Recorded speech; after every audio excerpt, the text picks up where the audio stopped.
Hi everybody, it is April and I'm in my craft room, and today we're going to make a quilt using one panel and some borders.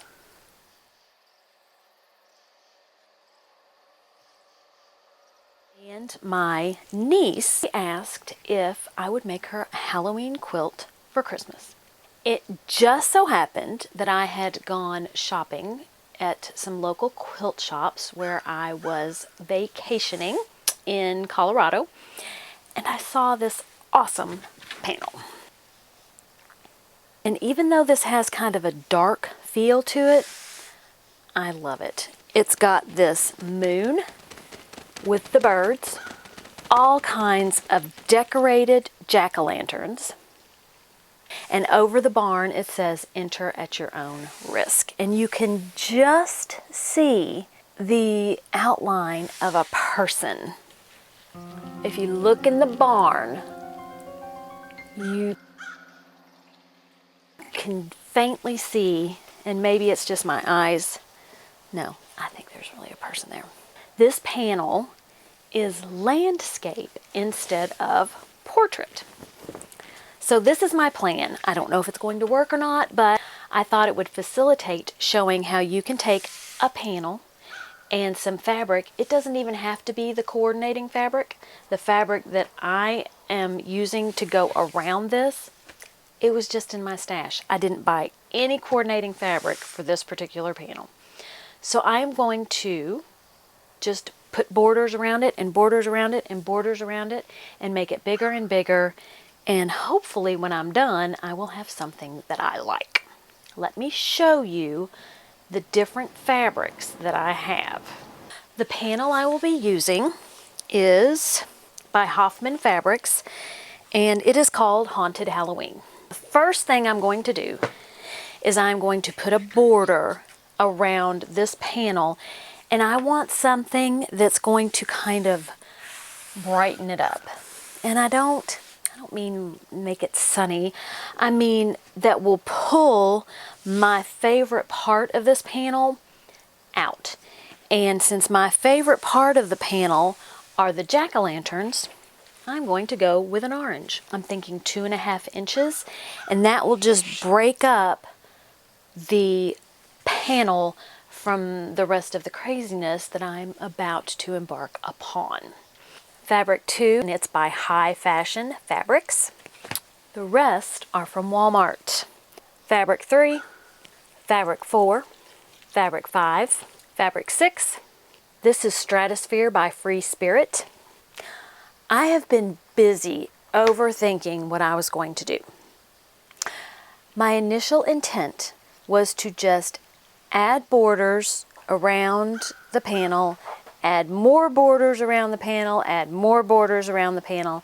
And the more I thought about it, again, I've been overthinking this, I thought, oh, well, let's do it like a log cabin. Anyway, so what I've decided to do, in order to not be as boring as just, regular borders, and I do already have a video where I show you how to add borders, just coordinating fabric with a panel, and I'll put it here or here or here or somewhere up there. So I decided what I'm going to do is I am going to have strips of different fabrics all in a line. I'm going to attach them to the top, attach them to the bottom, and then add strips on the side.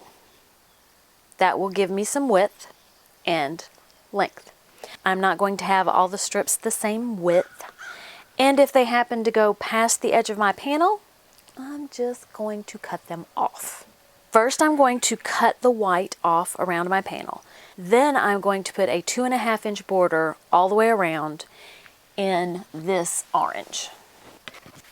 This guy is pretty wrinkled, so I am going to run an iron across it. Full disclosure, besides the room is a mess part, I have been using this Faultless Premium Luxe Finish. This is Ironing Spray Pro Grade. I'm loving this stuff. I do not want to push hard and rub my panel so as to distort it further. It's not perfect, but neither am I. Okay, first thing I want to do is I want to cut what is going to be the frame around my panel. Then I'm going to do 2.5 inches.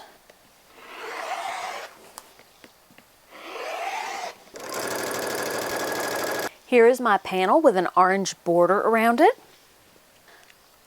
Now, if I have 1, 2, 3, 4, 5, 6, and I have 47.5 inches, for each of the fabrics you cut, except for those that you're going to cut 8.5 inches, you want to get 2 cuts from that one print, because I needed about 8 inches of each of my 6 fabrics. 8 is the sum. When I split up the 8 into, let's say, 4 and 4, I had to add 1/2 inch to each of those 4s, and the 4s that make up the 8. I'll mix and match them, but I do need 2 strips of all the fabrics except for the 2 that I label as being 8. And I'll put the measurements that I'm using in the description below. I am just going to cut selvage to selvage. So I'm going to do this to straighten the edge and cut 1.5 inches.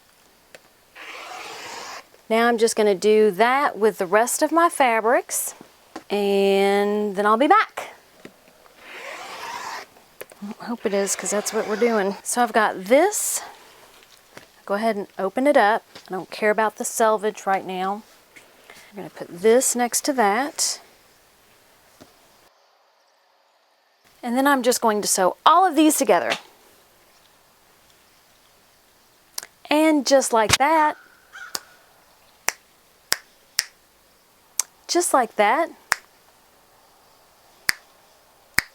how about like, I have sewn all of my strips together. They do not all match on the end, which is fine, because we can always straighten that out. Now what I want to do is I want to cut this in half. That's what I want to do. And I believe I'm going to fold it. And I'm going to cut it along this edge. So then this will be on the bottom of the panel, and this will be on the top of the panel. Let's see if my evil plan works. I pressed this because when I cut it, I just want it to be, you know, as straight as possible. It's not going to be perfectly straight. You know, that is not how I roll. Enough playing around, let's just do it. I'll line it up on the edge, and then I'm just going to take a sliver, a teeny tiny, itty bitty sliver. I now have, let's hope, 2 pieces. Oh yeah, I have 2 pieces. 1 piece for the top and 1 piece for the bottom. We'll take this, and I'm going to put it right sides together. This is the even one, so I will flip it and line it up. So you can see what's going to happen is this edge, I'm going to lose this part of my fabric, and that's okay. I could center it instead of just lining up one end, but I'm not that attached to that fabric. If you are attached to the fabric, maybe on one end but not on the other, you can switch them so that you don't lose as much of the fabric that you like. I'm going to sew and I'll be right back. Here you see the top is on my panel. Now, I have excess over here, which I fully expected, so I'm going to go ahead and trim that off. And I'm just going to line up with the edge of my border around my panel. And then trim this edge off. Now I will be adding some more on each side of the panel. So never fear, we're not done yet. Now I want the bottom to be the opposite. So whereas I start with this on this side and end up with the polka dots, I'm going to take the straight edge of my panel and put it face down, and that puts this paint splatter edge on this end of the panel and this paint splatter edge on this end of the panel. I think that'll look kind of cool.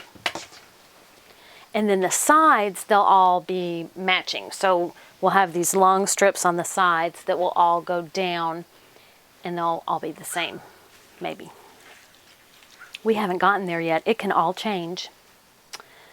I have pressed the seams.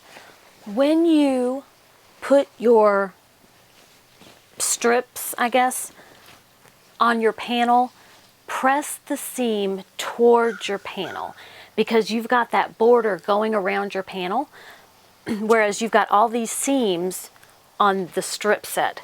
So press your seam towards your panel instead of back up into where there are seams meeting on your strips, so that way it will be smoother. Okay, we're almost good. So here, right now, it's pretty long. So this is the top, and then I'll put it up over me. This is the bottom. Now we need to do the sides. Okay. Whew. Let's see how wide this baby is. Measure, and it is, we're just going to say 47. Not quite 47, but it is 47.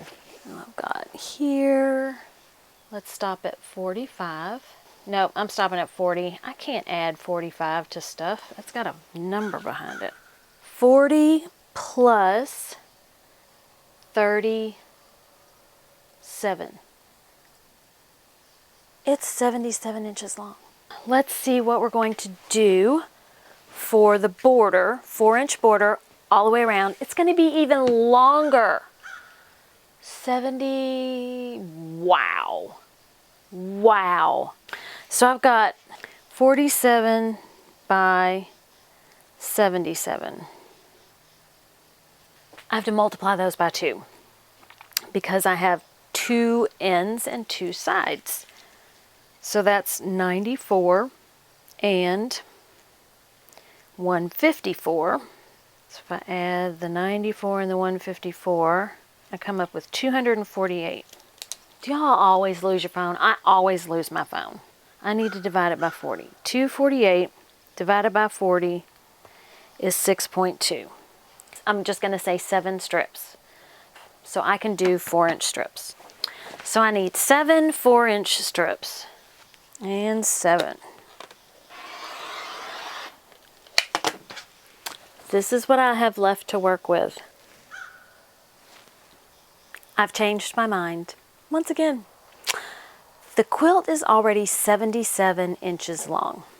So I am not going to put a border on the top and the bottom of the quilt. I will just let the binding be that border. What I want to do is I want to take 2 of my strips, because it is going to take 2 of the strips together in order to make that 77 inches for that border. I am going to trim off the selvage, and that's where I will connect my pieces. So I'm going to sew them right sides together, make one big long border, and then sew it onto the edge of my quilt. So here I've got this seam. I'm going to press that seam open to limit the bulk on my edges. Then I will attach this. I will sew 2 more strips together and attach the other side, and we'll have a finished quilt top.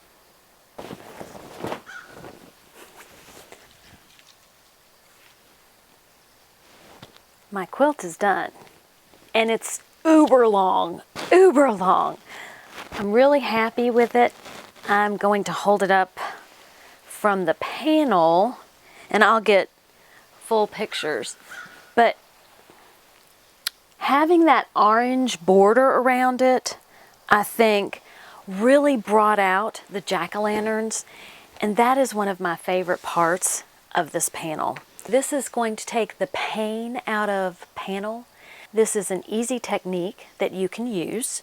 You can either use fabric from your stash that goes with your panel like I did, or you can use coordinating fabric that you purchased when you purchased your panel. The landscape panel, this may be the first landscape panel that I have done in a quilt. I think I kind of shy away from them because I didn't know what to do with them, but I'm very pleased with this. Have a great day, eat some chocolate, and be kind to everyone. Until next time, bye.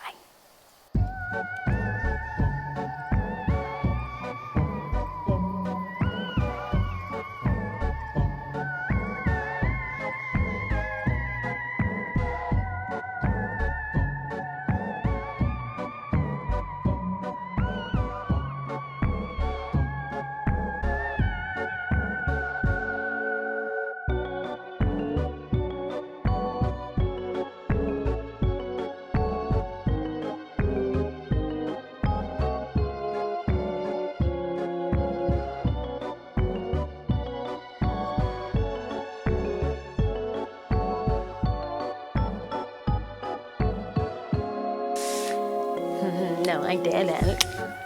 Landscape instead of it. Showing how you can take a panel.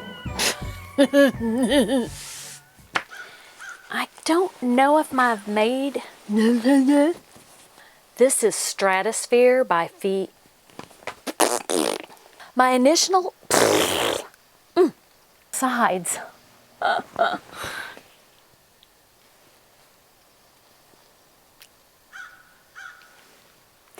This is an easy technique that you can use. I don't know why I can't say that.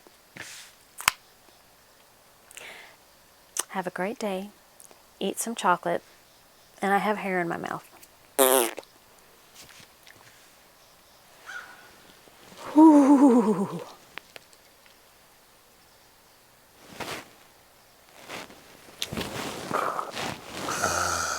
Oh.